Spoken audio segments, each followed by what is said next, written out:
Mi hija me pidió un favor simple: cuidar a su suegra unos días. La mujer llevaba semanas inconsciente, sedada y sin reaccionar a nada. Tenía el suero conectado y un monitor encendido al lado de la cama, como si viviera suspendida entre dos mundos.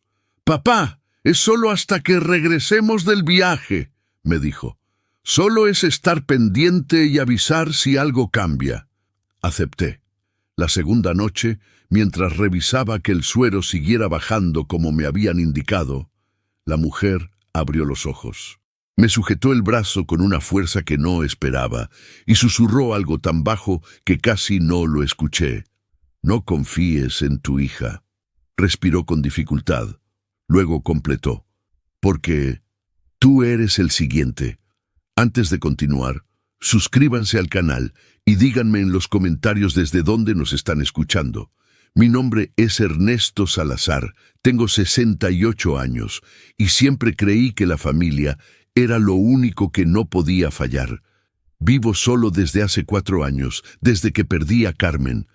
Nuestra casa en Monterrey, esas paredes gruesas y ese patio interior que compramos juntos hace décadas, se quedaron en silencio de golpe cuando ella se fue.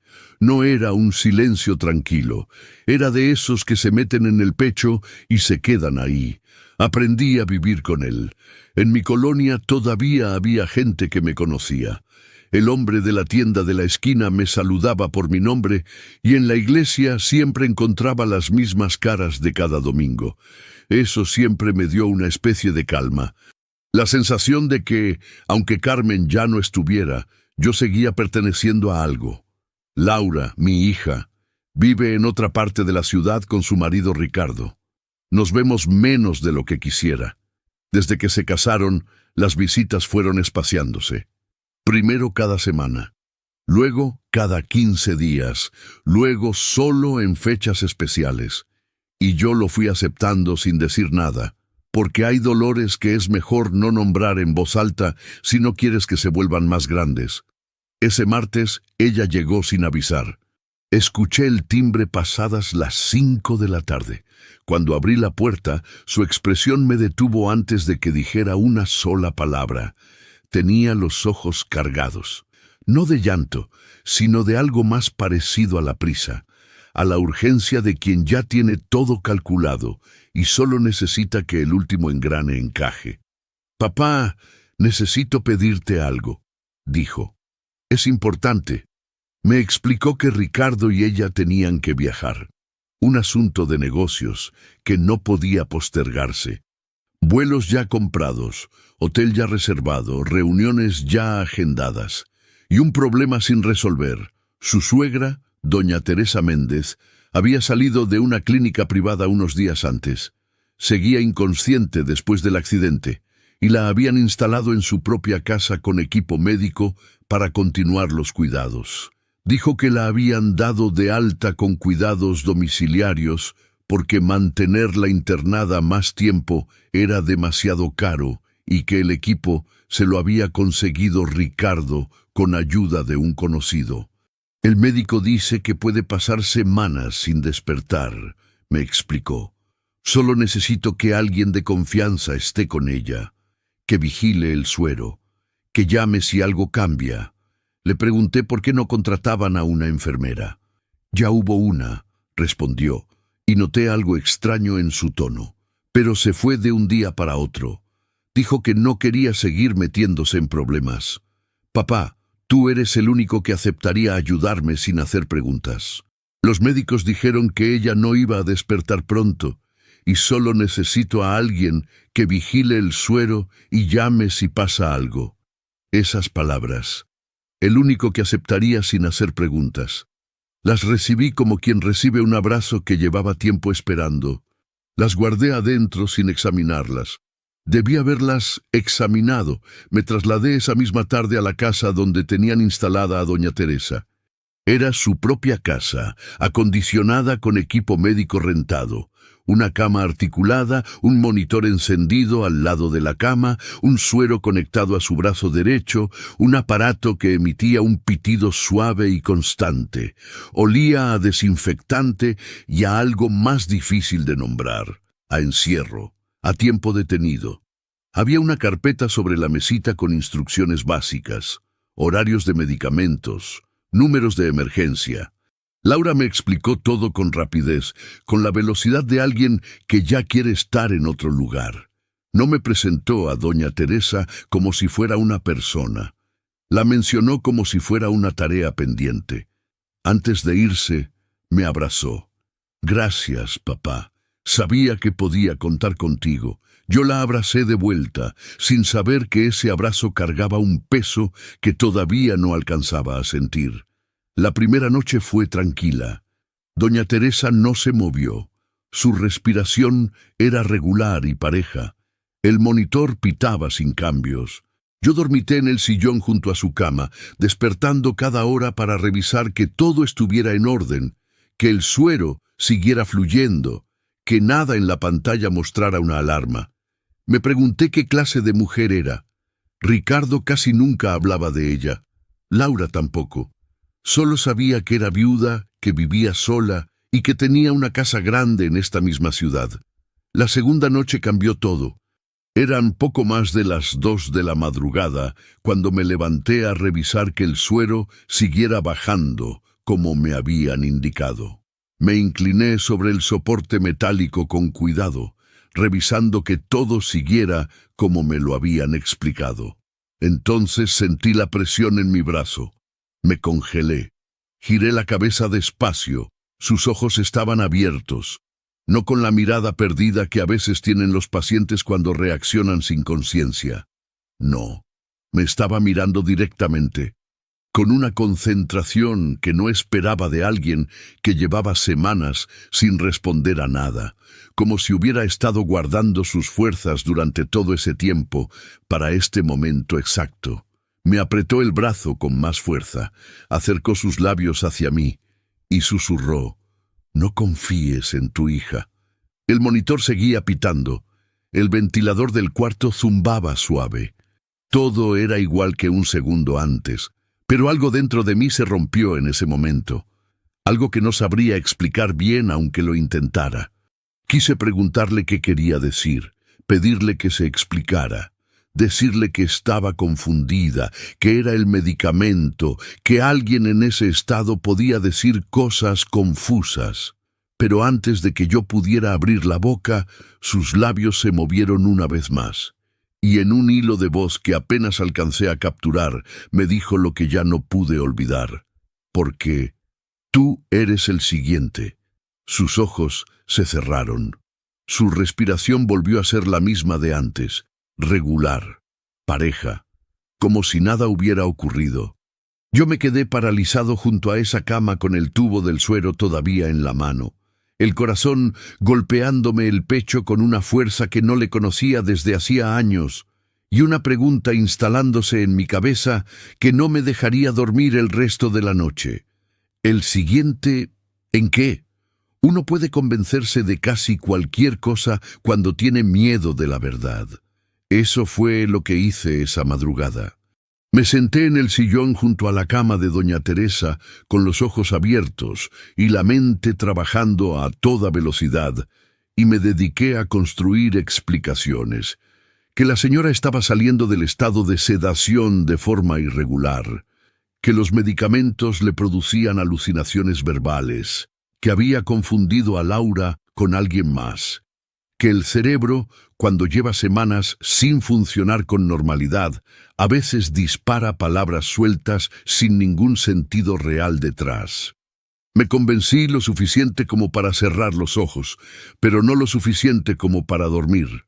A las 7 de la mañana me levanté, preparé café en la cocina pequeña de la casa y volví junto a ella. Su respiración seguía siendo regular. El monitor marcaba lo mismo de siempre. Nada había cambiado en la superficie, pero yo sí había cambiado. La miraba diferente. Ya no veía solo a una mujer enferma que necesitaba cuidados. La miraba como se mira a alguien que sabe algo que tú no sabes. Con una mezcla de respeto y de miedo que no esperaba sentir frente a una persona inconsciente. Pasé la mañana en silencio. Revisé la carpeta de instrucciones varias veces, aunque ya me la sabía de memoria. Caminé por la casa sin un rumbo claro, observando los muebles, las fotografías en las paredes, los pequeños detalles que forman la vida de una persona. Era una casa ordenada, de alguien meticuloso. Había flores secas en un jarrón de cerámica azul. Había libros alineados con cuidado en un estante de madera oscura. Había una fotografía de Ricardo de niño, con los dientes separados y los ojos entrecerrados por el sol, junto a una mujer joven que debía ser ella misma 30 años atrás. Me pregunté qué clase de hijo era Ricardo en realidad. Poco antes del mediodía ocurrió de nuevo. Estaba sentado junto a la cama, leyendo un periódico viejo que encontré sobre la mesita, cuando el sonido del monitor cambió apenas un tono. Levanté los ojos por instinto.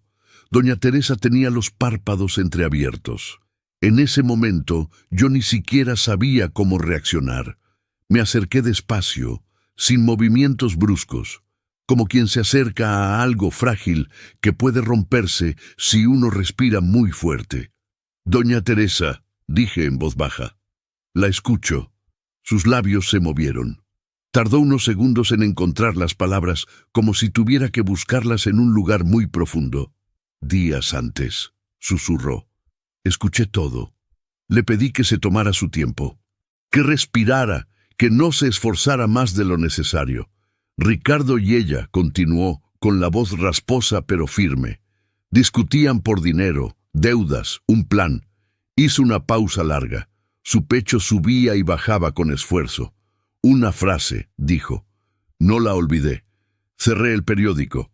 Me incliné hacia ella. Y doña Teresa pronunció algo que se me grabó en la memoria como se graba el hierro caliente sobre la madera. Primero ella, después el suegro. El cuarto se quedó en silencio absoluto. Solo el pitido del monitor, solo el zumbido del ventilador, solo mi propia respiración, que de repente no encontraba su ritmo normal. ¿Está segura de lo que escuchó?, le pregunté. Pero sus ojos ya se habían cerrado otra vez. Me quedé sentado sin moverme durante un tiempo que no supe calcular. El café que había dejado sobre la mesita se fue enfriando sin que yo lo tocara.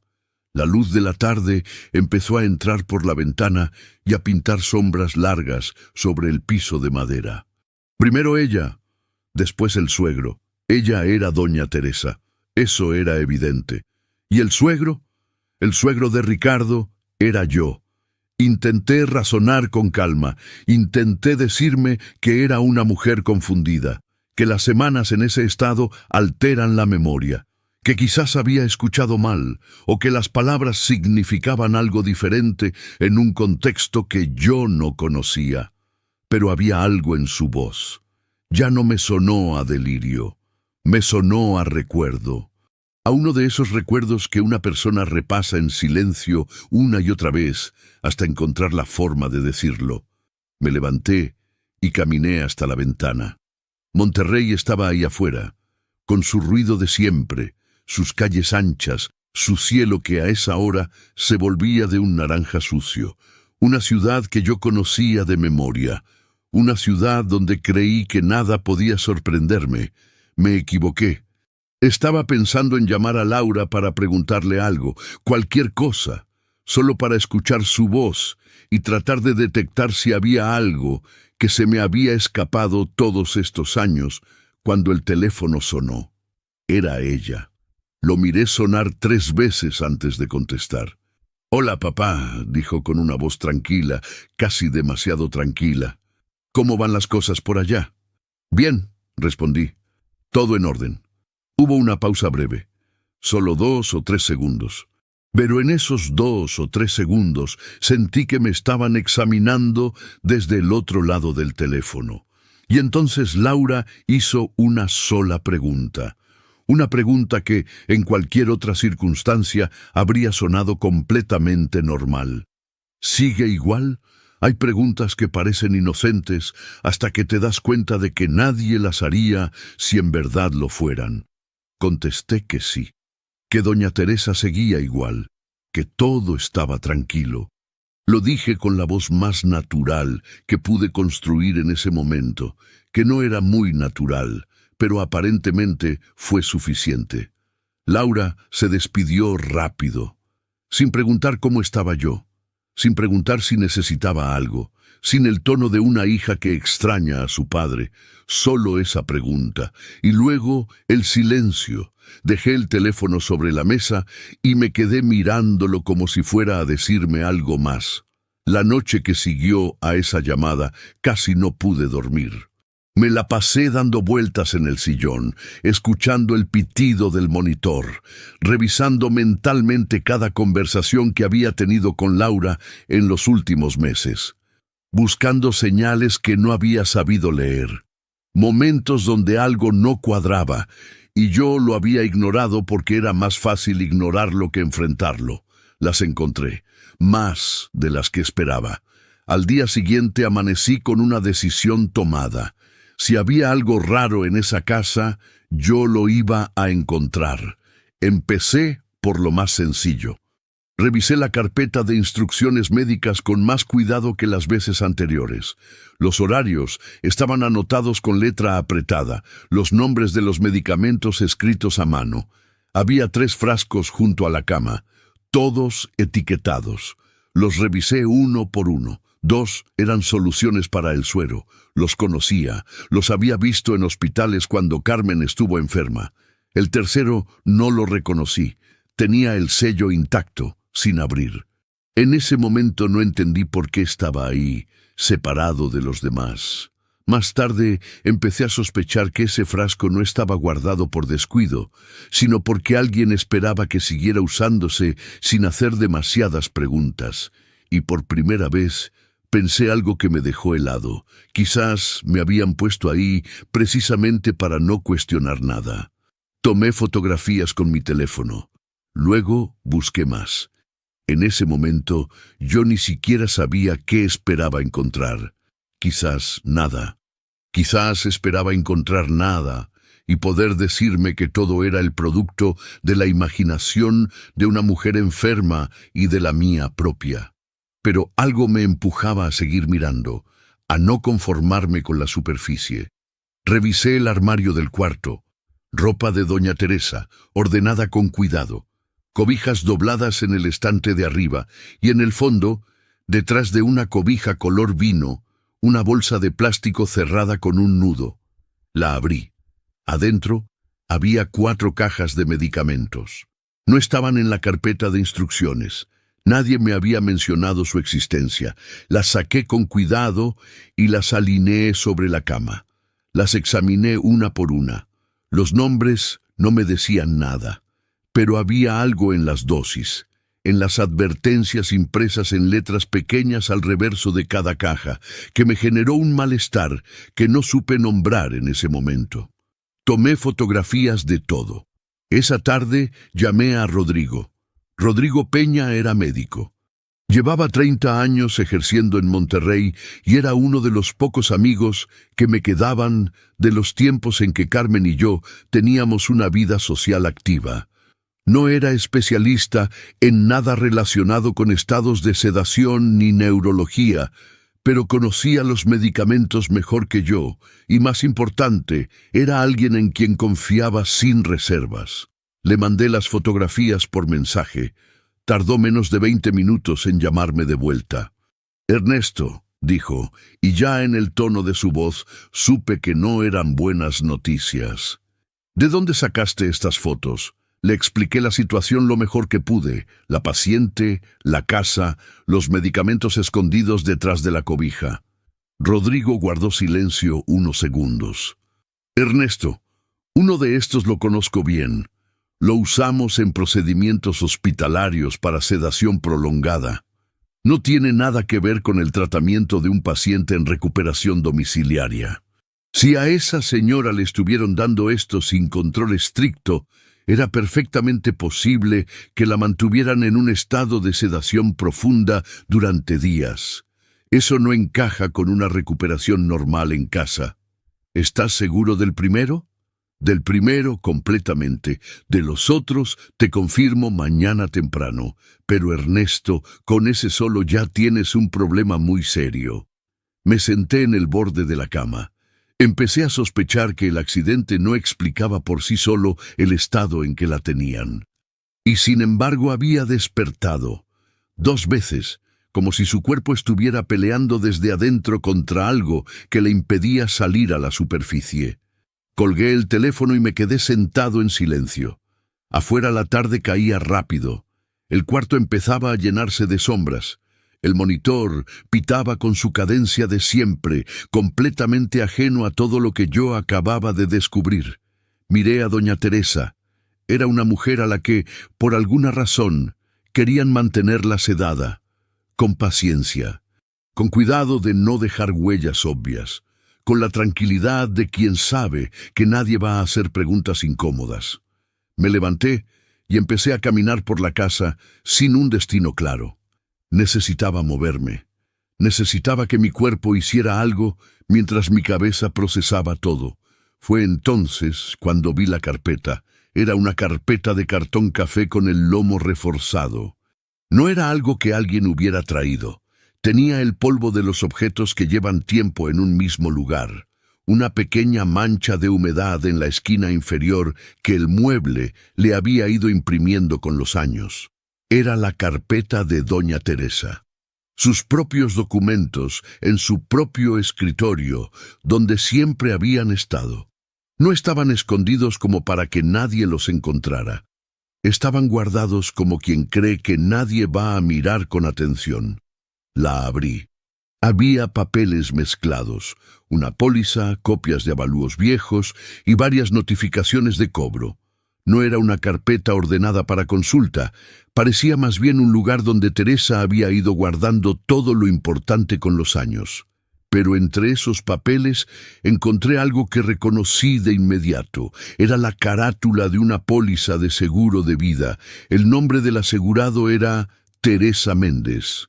Y la suma asegurada, escrita con números claros en el centro de la página, era una cifra que me dejó sin aire. Hay momentos en que la realidad se vuelve demasiado grande para procesarla de pie. Me senté en la silla del escritorio con la carpeta abierta sobre las rodillas y las manos que no terminaban de quedarse quietas. La cifra en esa póliza de seguro de vida no era un número que uno viera todos los días. Era una cantidad que cambiaba conversaciones, que cambiaba decisiones, que cambiaba personas. Seguí revisando los documentos. Lo que fui armando en la siguiente media hora me revolvió el estómago. Doña Teresa era propietaria de su casa en Monterrey, una propiedad grande, bien ubicada, con años de plusvalía acumulada. El avalúo más reciente que encontré entre los papeles la tasaba en 4 millones de pesos. 4 millones de pesos en ladrillos, en metros cuadrados, en historia familiar. Una fortuna para cualquier persona, una fortuna enorme para alguien desesperado. La póliza de seguro de vida sumaba otros 2,5 millones de pesos. El beneficiario designado era Ricardo Méndez. Su hijo. Me recosté en la silla y cerré los ojos un momento. Luego los abrí y seguí leyendo. Entre los documentos había notificaciones. 3 cartas formales de cobranza impresas en papel membretado de distintas instituciones financieras, todas dirigidas a Ricardo Méndez en la dirección de esa misma casa. Supuse que las enviaban ahí porque Ricardo no quería que Laura las viera llegar a su domicilio. Las fechas eran recientes. El tono era el de quien ya agotó su paciencia.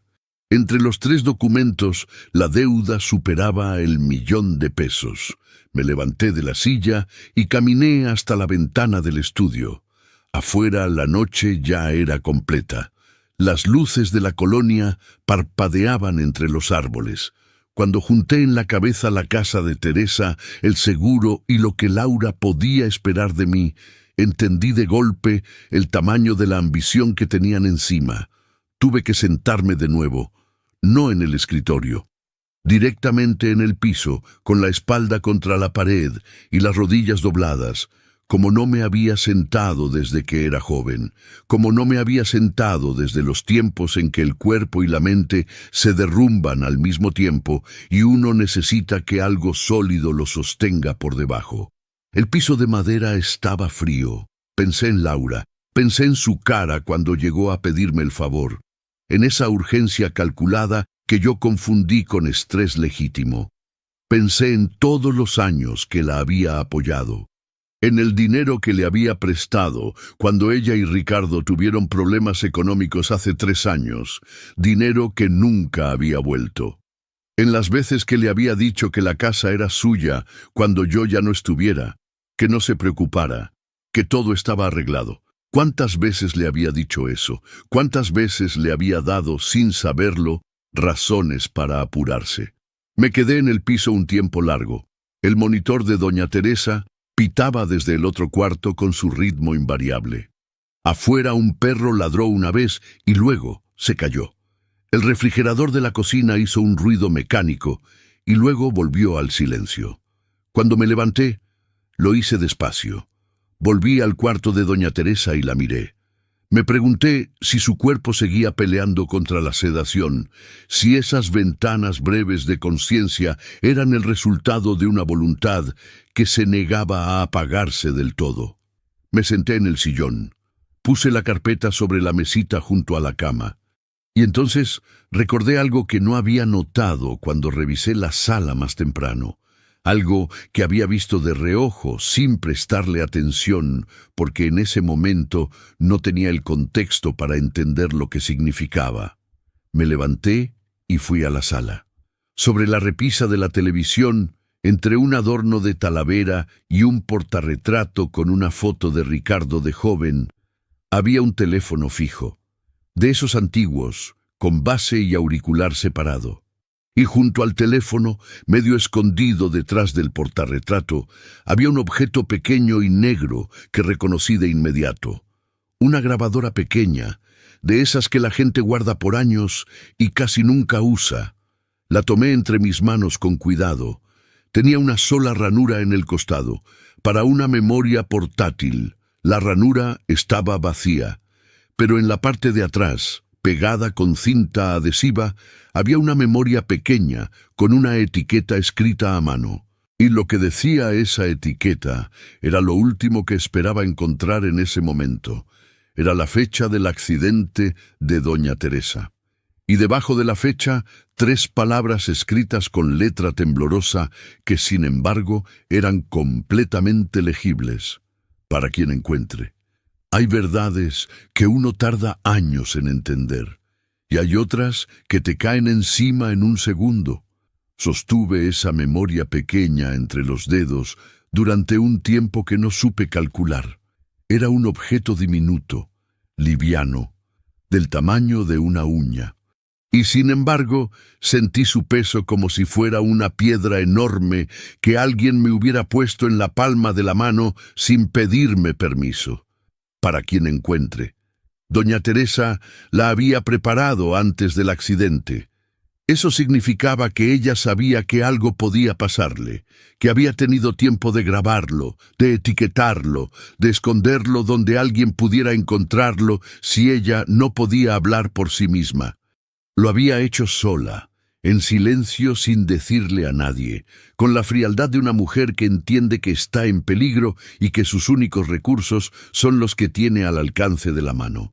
Fui a buscar mi teléfono. Tardé varios minutos en encontrar una aplicación que pudiera leer ese tipo de memoria.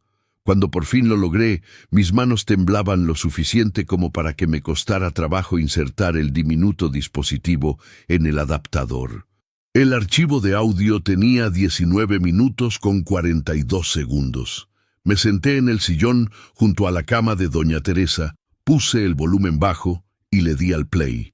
Los primeros segundos eran estática, luego el sonido de una silla moviéndose, Luego, la voz de doña Teresa, clara y firme, sin el rastro de debilidad que yo le había escuchado en sus 2 breves momentos de conciencia. «Si estás escuchando esto», dijo, «es porque yo no pude contártelo en persona, o porque ya no estoy». Me quedé completamente inmóvil. Lo que voy a decir es la verdad. Lo escuché con mis propios oídos, en mi propia casa, 4 días antes del accidente. Hubo una pausa, el sonido de su respiración. Luego continuó. Ricardo y su esposa discutían en la cocina.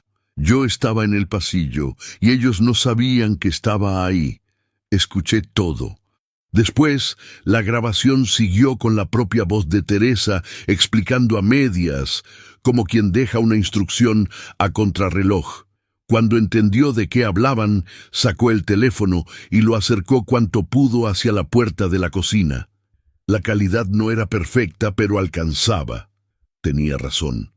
Entre el ruido de fondo y el sonido de sillas, las voces eran reconocibles, inconfundibles. Ricardo hablando bajo, con esa tensión de quien intenta no gritar, pero ya no puede controlarlo del todo. «No podemos seguir esperando. Los acreedores me llamaron esta semana. Ya no hay más plazos, Laura». Y luego, la voz de mi hija.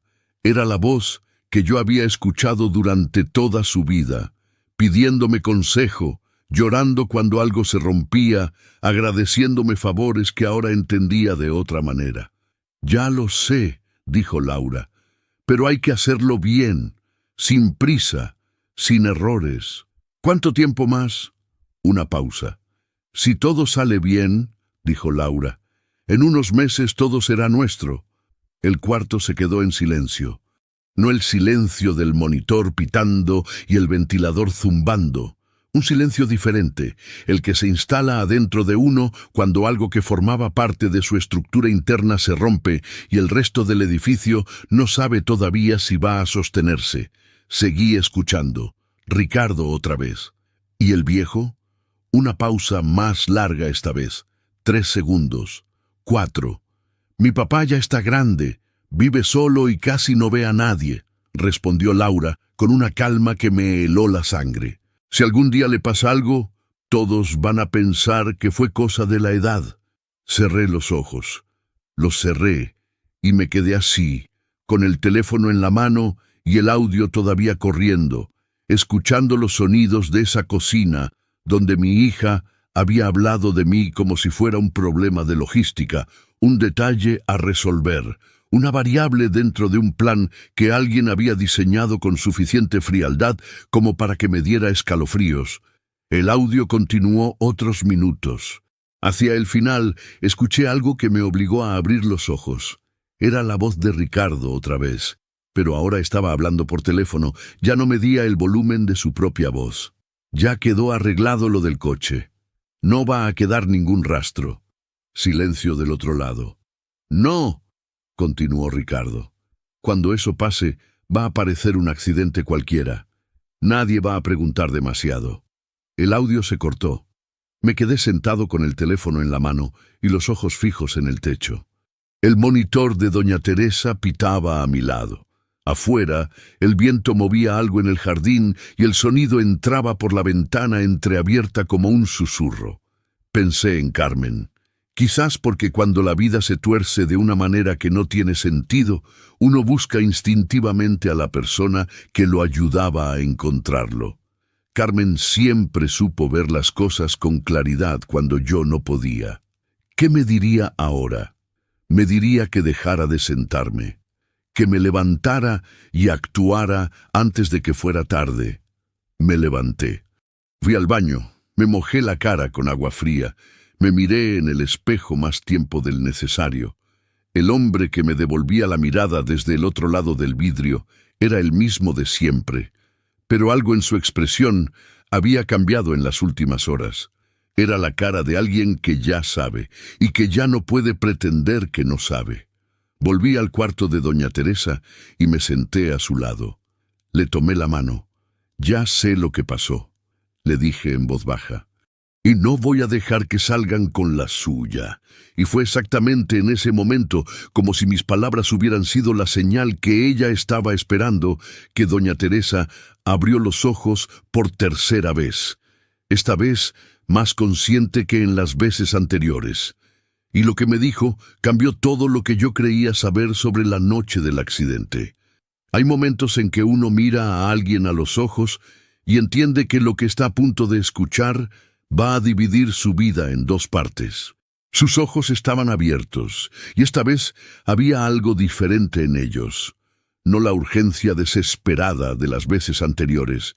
Esta vez había claridad.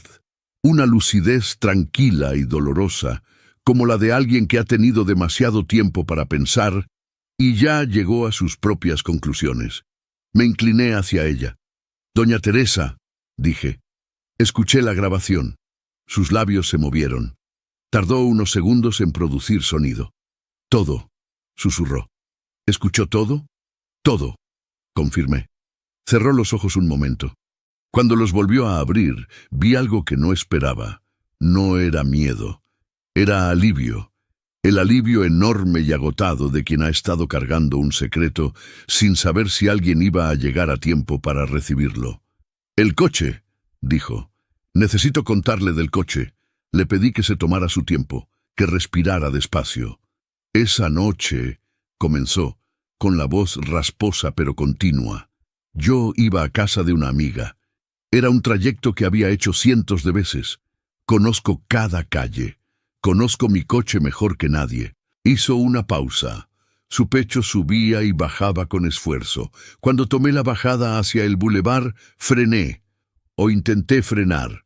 El pedal se fue hasta el fondo sin resistencia, como si no hubiera nada conectado, como si alguien hubiera cortado algo que debía estar ahí. La miré sin interrumpirla. Alcancé a girar hacia la banqueta para evitar chocar de frente con otro carro. Continuó. Me golpeé contra el poste. El airbag se abrió. Y lo último que recuerdo antes de perder el conocimiento es haber pensado, Ricardo lo hizo. El monitor pitaba. El viento seguía moviendo algo afuera. Yo no me moví. «¿Por qué estaba tan segura?», le pregunté. «Porque 2 días antes», dijo, «encontré a Ricardo en el garaje. Estaba agachado junto al coche, con las manos metidas por debajo, del lado del conductor. Le pregunté qué hacía, y me dijo que revisaba el nivel del aceite. Y lo que estaba haciendo no tenía nada que ver con revisar aceite. Eso lo supe en el acto, lo dejé asentarse. Y porque esa misma noche desaparecieron los papeles», agregó. «¿Qué papeles?» Sus dedos se movieron sobre la cobija. Un gesto pequeño, como quien intenta señalar algo que ya no está.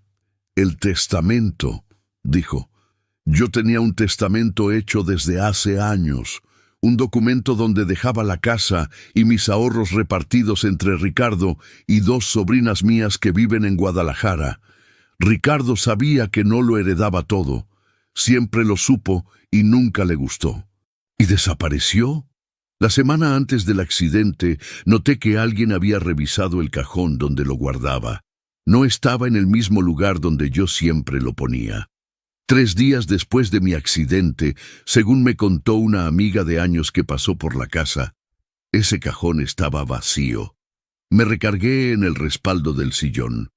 Si ese testamento desaparecía y Teresa moría sin poder defender lo que había dejado escrito, Ricardo quedaba en una posición mucho más cómoda para reclamar la mayor parte de todo. Era exactamente el tipo de ventaja que alguien desesperado por dinero podría querer. La manipulación había sido planificada con una precisión que me revolvía el estómago. «Doña Teresa», dije con cuidado, «necesito preguntarle algo difícil». Me miró. «¿Sabe que le han estado administrando sedantes para mantenerla sin despertar?» Sus ojos no se sorprendieron, solo se entristecieron. «Lo sospeché», dijo en voz baja. «Hay momentos en que siento que debería estar más despierta de lo que estoy. Como si hubiera algo que me jala hacia abajo cada vez que intento subir. Ya no voy a permitir que eso continúe», le dije. Asentó levemente con la cabeza.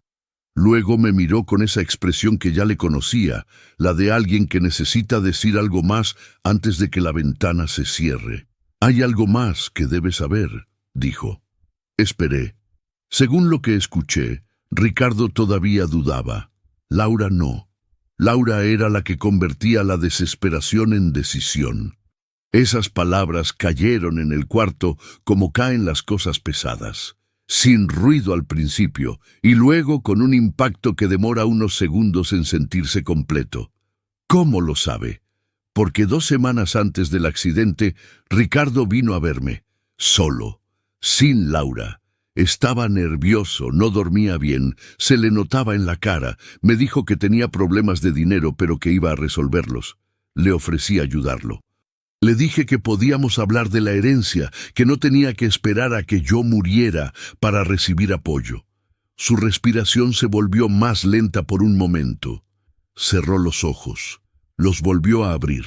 Me dijo que lo iba a pensar, que necesitaba hablar con Laura primero. Y después de esa conversación, todo cambió. Ricardo cambió.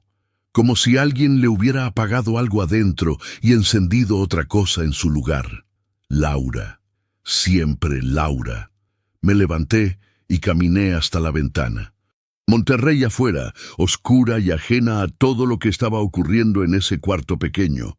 Los acreedores de Ricardo, el testamento desaparecido, los frenos del coche saboteados, los sedantes escondidos detrás de una cobija, y mi hija coordinando todo desde algún hotel de alguna ciudad, a la que viajó para no estar presente cuando las piezas cayeran. Sentí algo que nunca antes había sentido hacia Laura. No era enojo. El enojo lo conocía y esto no se le parecía. Era algo más frío, más profundo. La sensación de que el suelo que uno creía conocer llevaba tiempo siendo otra cosa. Me volteé hacia doña Teresa. «¿Cuándo regresan?», preguntó ella, como si ya supiera la respuesta y solo quisiera confirmarla. «Mañana», respondí. Sus ojos procesaron eso en silencio.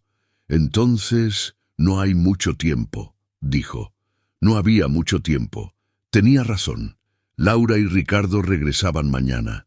Regresaban a una casa donde esperaban encontrar a una mujer todavía sedada y a un padre confiado que no había visto nada. Regresaban al siguiente paso de un plan que alguien había diseñado creyendo que nadie iba a descubrirlo. Pero yo lo había descubierto. Me senté de nuevo junto a doña Teresa. Ella me miraba con esa calma extraña que tienen las personas que ya pasaron por lo peor y aprendieron que el miedo gasta energía que uno necesita para otra cosa. «¿Qué va a hacer?», me preguntó. Pensé en Carmen. Pensé en los años que me había llevado construir una vida que alguien había estado dispuesto a desmantelar sin siquiera parpadear.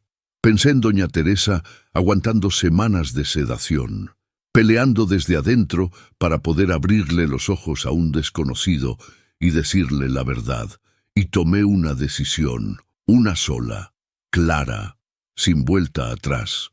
«Voy a estar listo cuando lleguen», dije.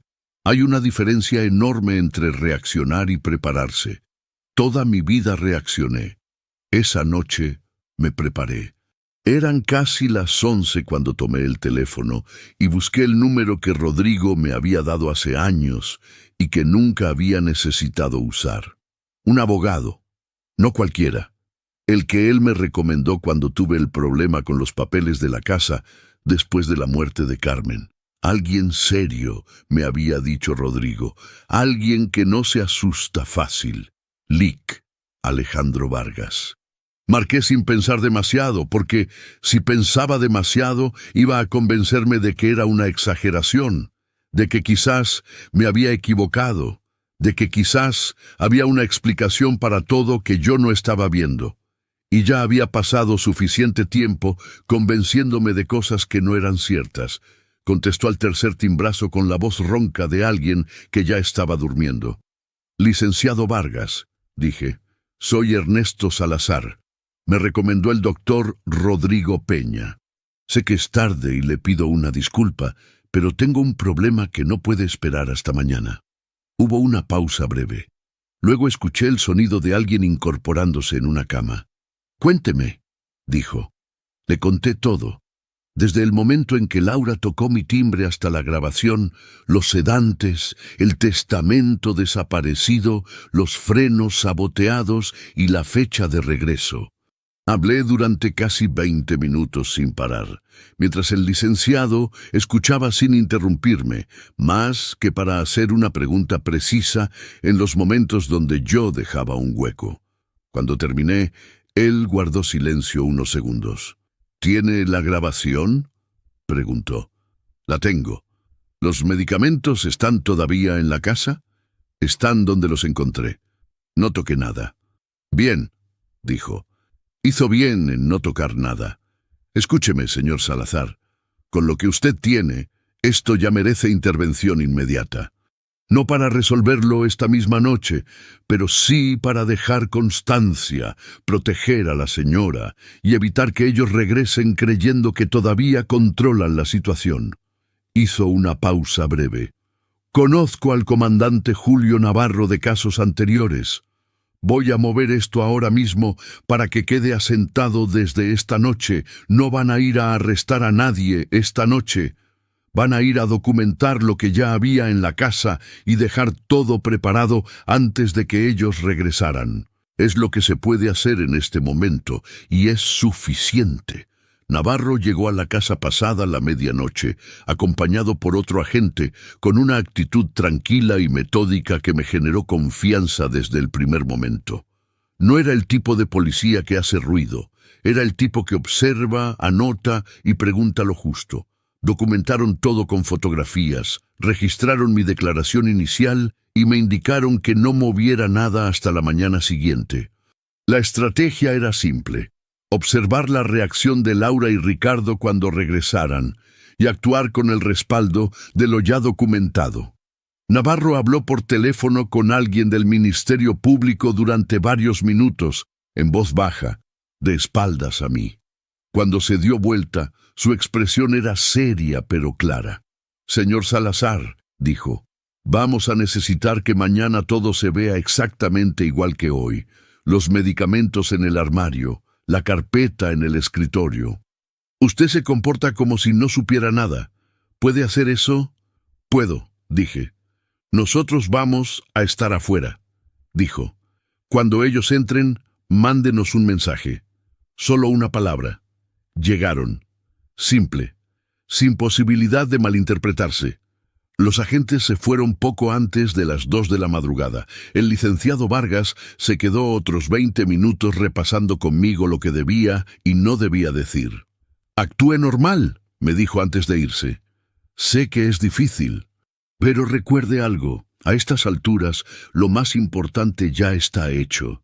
Usted dejó constancia antes de que ellos regresaran. Cuando cerré la puerta detrás de él, el reloj marcaba las 2:40 de la madrugada. Fui al cuarto de doña Teresa. Me miró cuando entré. «¿Cómo va?», susurró. «Todo está listo», le dije. Asintió levemente. Cerró los ojos. Me quedé dormido sin querer en el sillón, con esos pensamientos todavía girando. Me desperté con el sonido de un coche deteniéndose frente a la casa. Eran las 10:15 de la mañana. Me levanté, fui al baño, me mojé la cara, me miré en el espejo y me dije en silencio lo que necesitaba escuchar. Luego salí al pasillo y esperé. Escuché la llave en la cerradura. La puerta se abrió. Laura entró primero. Traía una maleta pequeña de ruedas y lentes de sol que todavía no se había quitado. Detrás de ella, Ricardo cargaba una bolsa de mano y miraba el teléfono mientras caminaba. «Papá», dijo Laura y me dio un abrazo breve. «¿Cómo estuvo todo?». «Tranquilo», respondí. «Sin novedades». Ella se separó de mí y miró hacia el pasillo que llevaba al cuarto.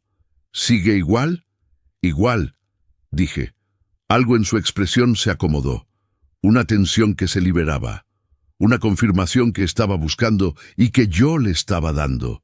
Ricardo me saludó con un apretón de mano y una sonrisa que no le llegaba a los ojos. Luego los dos caminaron hacia el cuarto. Yo los seguí despacio. Cuando entraron y vieron a doña Teresa en la cama, con el monitor pitando y el suero conectado, y todo exactamente como ellos esperaban encontrarlo, Ricardo soltó el aire que había estado conteniendo. ¡Qué alivio!, dijo. Saqué el teléfono del bolsillo. Mandé el mensaje. Una sola palabra. Llegaron. Y luego lo guardé de nuevo y me recargué en el marco de la puerta, mirando a mi hija mirar a esa mujer en la cama con una expresión que yo nunca había visto en ella y que ahora, con todo lo que sabía, podía leer sin ninguna dificultad. No era preocupación, era cálculo.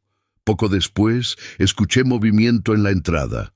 Luego la voz del licenciado Vargas diciendo su nombre y pidiendo que nadie se moviera. Luego los pasos del comandante Navarro y su compañero. Laura se giró hacia mí, y en su cara vi el momento exacto en que entendió todo.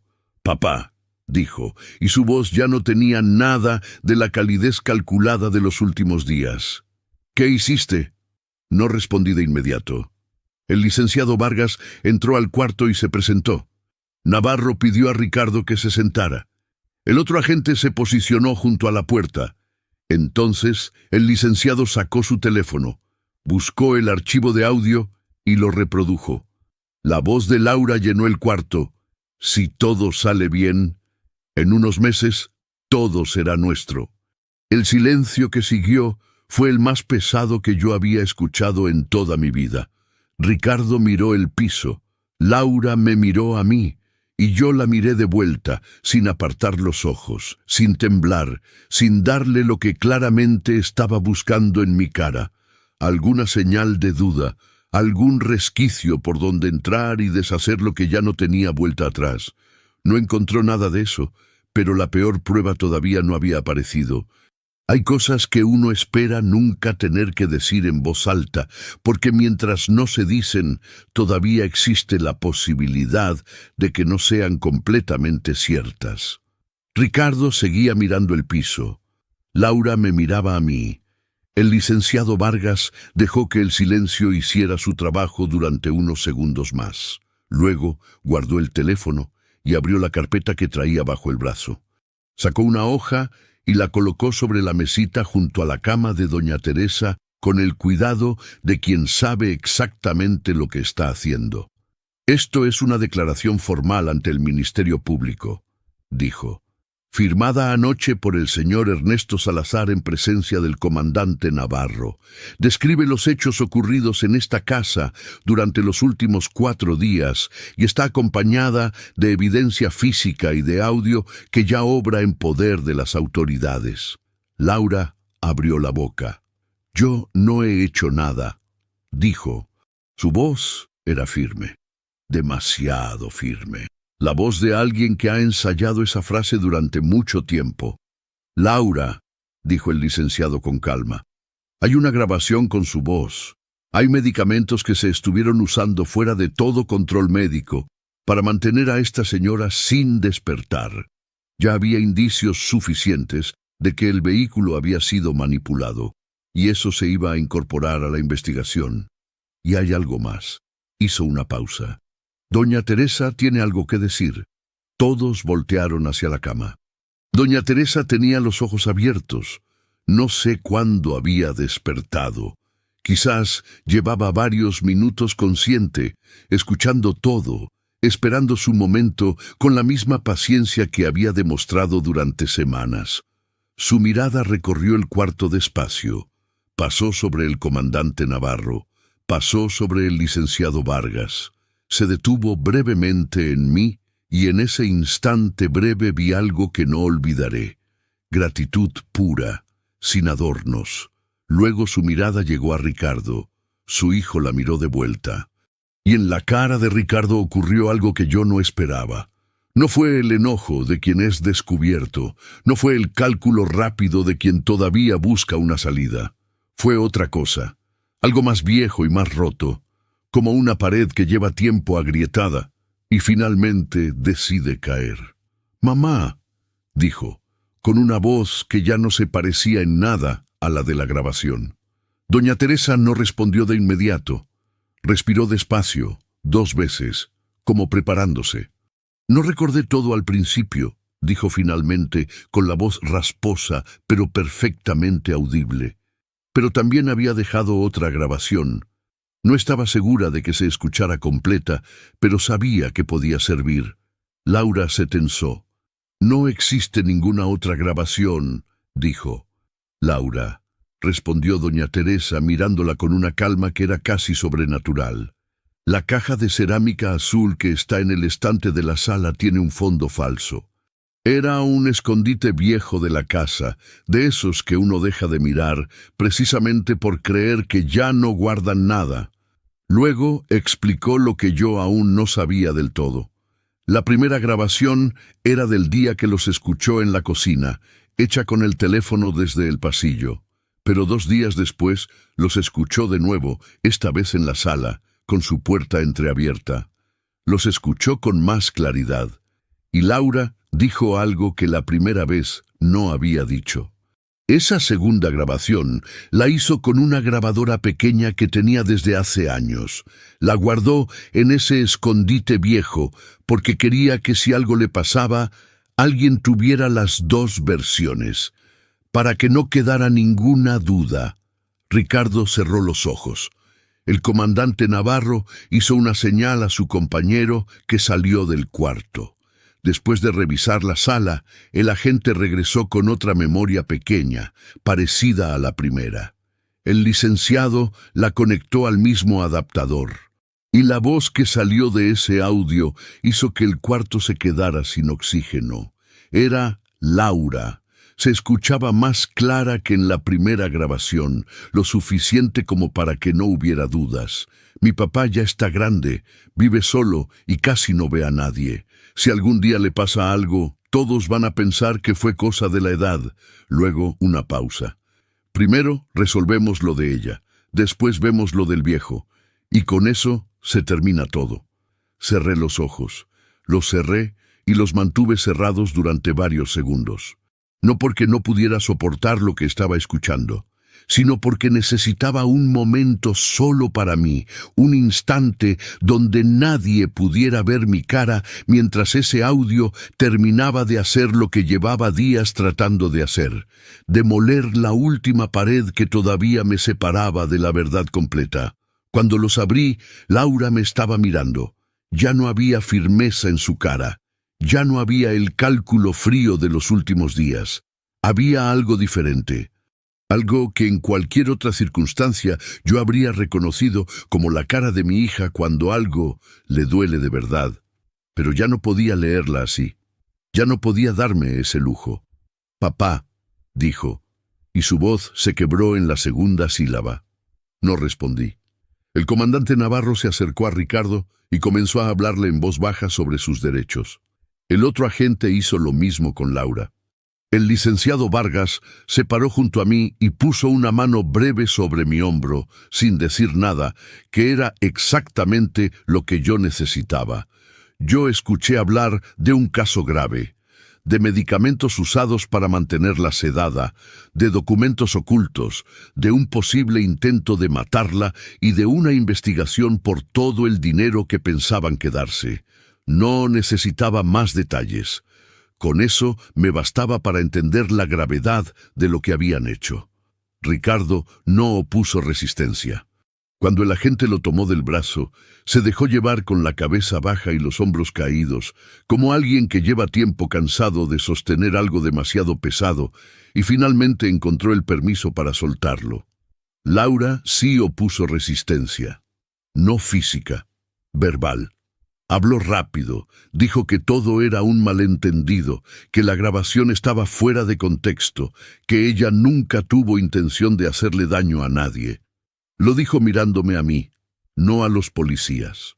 Lo dijo como si yo fuera el único que todavía podía salvarla. Quizás en otro momento lo habría intentado. No en ese. Cuando se la llevaron al pasillo y luego a la salida, yo me quedé en el cuarto con doña Teresa y el licenciado Vargas.